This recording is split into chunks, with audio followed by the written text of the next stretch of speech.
Member of Parliament for the town of St. George and political leader for the Democratic People's Movement, Peter David, is calling for clearer answers and stronger action as he warns that Grenada is facing a serious housing crisis that is affecting young couples, growing families, and low-income households across the country. According to David, many young Grenadians are unable to afford their first home, while too many families remain squeezed into substandard conditions. He acknowledged that the government has begun responding, but argued that the scale of action does not match the scale of the problem. David referenced the government's plan to provide 70 new homes, but said such a number barely scratches the surface of the nationwide housing needs. This government's flagship response is 17 homes as a pilot, with a promised second phase.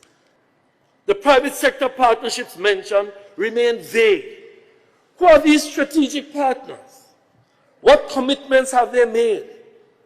When will shovels hit the ground? That is a conversation in the kitchen, on the kitchen table. He also questioned the structure of the $50 million housing fund. He described it as recycled money drawn from the National Lotteries Authority, the Grenada Development Bank, and the revenue from the sale of existing government units. The parliamentary representative further raised concerns about the government's promised partnership with the private sector. David stressed that while a pilot project may be useful for testing new approaches, a crisis requires a comprehensive plan, clear timelines, and transparent numbers. Shania McIntosh, GBN News.